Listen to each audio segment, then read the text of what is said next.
Hello বন্ধুরা, সবাই কেমন আছেন? আশা করছি ভালো আছেন, ভালো থাকবেন। তো বন্ধুরা, এই যে এখানে দেখছেন ছোলা শাক। তো কুকিং উইথ সুনিতার চ্যানেলে আজকে ছোলা শাক রান্না হবে আলু বেগুন দিয়ে। এই যে এখানে এক আটি এটা আটি খোলা হয়নি, আর একটা খুলেছি। এই যে এটা বাছছি, আর বাচ্চাটা দেখিয়ে দিচ্ছি কিভাবে বাঁচে। যারা জানেন তাদেরকে তো বলতে লাগে না। এই যে যেগুলো কুচি অংশ এগুলো এখান থেকে ভেঙে নেব, আর বাদ বাকি এই যে এই সজনা শাক যেমন বাঁচে এরকমভাবে ওগুলোকে করে নেব, বেছে নেব। তো ঠিক আছে, দেখতে থাকুন। আমি এবারে রান্নায় ফিরে আসছি, শাকটা বাছবো, বেছে নিই। তো বন্ধুরা, এই দেখুন আমার ছোলা শাকটা ছাড়ানো হয়ে গেছে, সব ছাড়িয়ে নিয়েছি। এই যে এতখানি হয়েছে। তো এবারে জলের মধ্যে ভিজিয়ে রেখে দেবো, কারণ অনেক সময় বালি কাদা থাকে, ওই জন্য 3-4 মিনিটের জন্য জলের মধ্যে ভিজিয়ে রেখে দেবো। ঠিক আছে, জলে ভিজিয়ে দিয়ে এবারে বন্ধুরা গ্যাস ধরিয়ে নিচ্ছি, ছোলার শাকটা রান্না করব। গ্যাসটা বসিয়ে দিচ্ছি, কড়াই বসিয়ে দিলাম, তেলটা ঢালবো। আজকে সাদা তেল দিয়ে রান্না করব।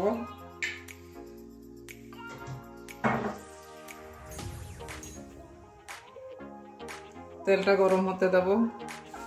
তেল গরম হয়ে গেছে,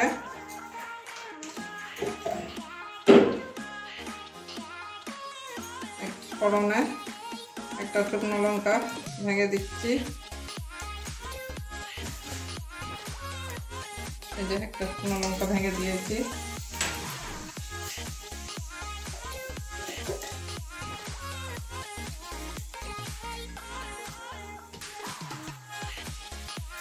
পাঁচ ফোড়ন দিয়ে দিচ্ছি।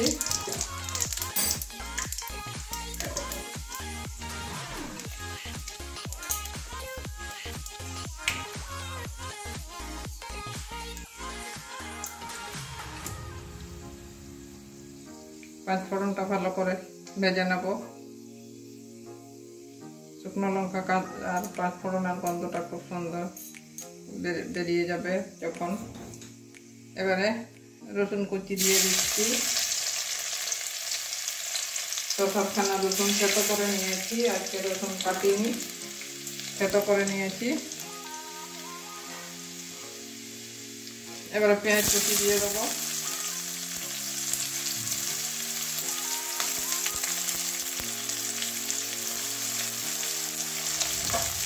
ভালো করে ভেজে নেব।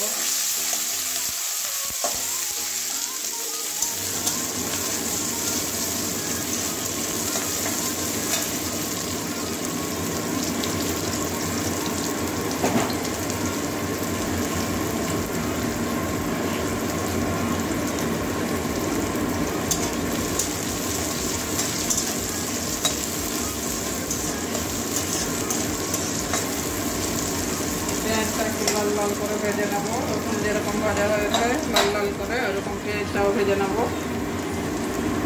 পেঁয়াজ ভাজা হয়ে গেছে। এবারে ছোটো ছোটো ডুমো ডুমো করে আলু কেটেছি, ওটাও ভেজে নেব।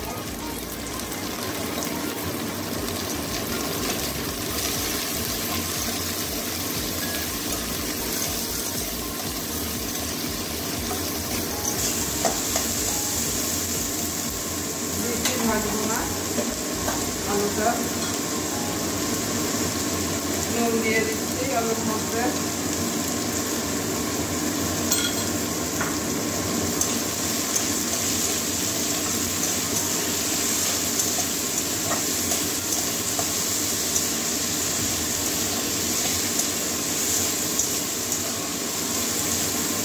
বেগুনটা আমি নুন মাখিয়ে রেখে দিয়েছিলাম।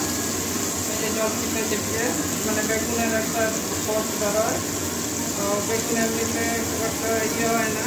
এই যে জলটাকে চিপে চিপে জল করছি, দিয়ে দিচ্ছি।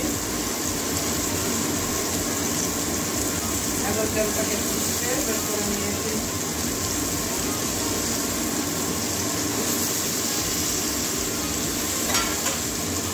এবার আলু বেগুনটা ভেজে নেব। বেগুনের নুন দেওয়া ছিল, এবারে আলুটা নুন দিয়েছি।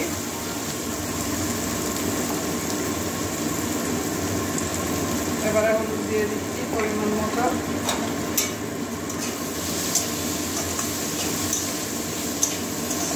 দু 3 মিনিট ভেজে নেব আলু বেগুন।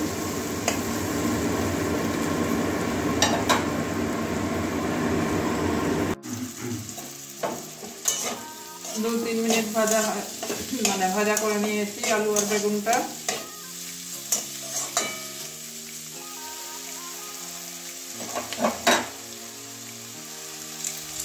এবারে ধুয়ে রাখা ছোলা শাকটা দিয়ে দেবো।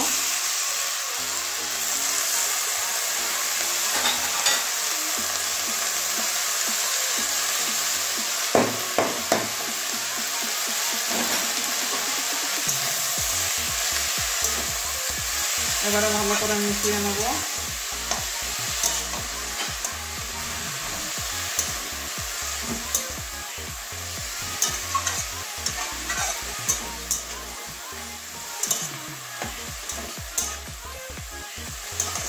বন্ধুরা, আমি তো এইভাবে রান্না করছি, আপনারা কিভাবে রান্না করেন অবশ্যই কমেন্ট করবেন।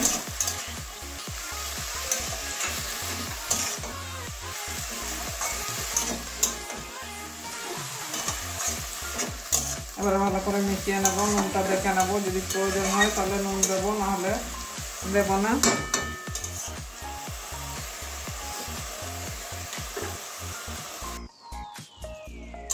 তো বন্ধুরা, এই যে ভালো করে কষিয়ে নিয়েছি, অনেকটা জল ছেড়েছে। সঙ্গে সঙ্গে ধোয়ার সঙ্গে সঙ্গে দিয়ে দিলাম ছোলা শাক থেকে অনেকটা জল ছাড়লো। তো এবারে আর জল দেবো না, আর লাস্টের দিকে একটু রসুন থেতো করে দেবো। এখন আর কিছু দেবো না, মশলা কিছু দেবো না। এবারে ঢেকে রেখে দেবো যতক্ষণ আলু বেগুনটা সিদ্ধ হচ্ছে না, ততক্ষণের জন্য ঢাকা দিয়ে রাখবো। এবারে ঢাকনাটা খুলে নিচ্ছি।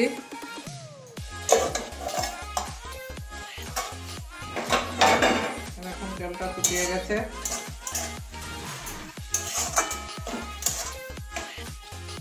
আজকে ছোলা শাকে হলুদ দিয়েছি, লঙ্কার গুঁড়ো কিছু দেওয়া হয়নি। এই যে আলুটা একদম সিদ্ধ হয়ে গেছে, একটু জল আছে। আর এই যে রসুন আবার থেতো করে নিয়েছি, আবারও দিয়ে দিচ্ছি। এই রসুন দেওয়ার পরে আবার কিছুক্ষণ একটু নাড়িয়ে নেব, কাঁচা গন্ধটা যাওয়া পর্যন্ত।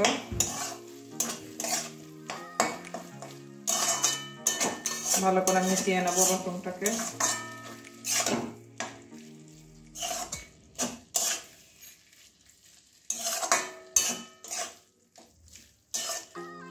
বেগুন আলু আমার একদম, বেগুন তো কোনো চিহ্নই নেই, বেগুন সব গলে গেছে, 2-1টা গোটা আছে। একটুখানি ঢেকে দেবো আবারও, ওই যেহেতু রসুন দিলাম, কাঁচা গন্ধটা যাওয়া পর্যন্ত একটুখানি ঢেকে দেবো, গন্ধটাও ভালো থাকবে রসুনের। আবারও 2 মিনিট পরে আবারও ঢাকনাটা খুলে দিচ্ছি। আমার আলু বেগুন দিয়ে ছোলা শাক একদম খাওয়ার জন্য রেডি হয়ে গেছে। আর একটা কথা বন্ধুরা, আপনারা কিভাবে রান্না করেন অবশ্যই কমেন্ট করবেন। আমি তো এইভাবে রান্না করলাম ছোলা শাক। যে কোনো জিনিস আমরা যেভাবে বানাবো সেভাবেই হয়, তো আমি তো এইভাবে রান্না করলাম। তো সিম বেগুন আলু এসব দিয়েও করা যায়। যে সিম ছিল না আমার আজকে, ডাল দিয়েও খাওয়া যায়। তো এবারে নামিয়ে নিচ্ছি, একটা প্লেটের মধ্যে বেড়ে দেখাচ্ছি। তো বন্ধুরা, দেখলেন আলু বেগুন দিয়ে ছোলা শাক রান্না করলাম, তরকারি করলাম। তো যাই হোক, আপনারা অবশ্যই একদিন বানিয়ে খেয়ে দেখবেন, খেতে খুব ভালো লাগে। আমার তো ভালো লাগে, আপনাদের কেমন লাগবে একদিন রান্না করে খেয়ে দেখুন। তো বন্ধুরা, পুরনো বন্ধুরা একটা লাইক দিয়ে দেবেন, আর নতুন বন্ধুরা লাইকও দেবেন। চ্যানেলে নতুন হলে সাবস্ক্রাইব করবেন, পাশে থাকা বেল আইকনটাও টাচ করে দেবেন। আবার ওইরকম নতুন যা কিছু রান্না করব সবার আগে পেয়ে যাবেন। তো যাই হোক, আজকের জন্য এইটুকুন। সবাই ভালো থাকুন। এখন তো অনেক রকম শাকসবজি পাওয়া যায়। তো সবাই ভালো থাকুন, টাটা।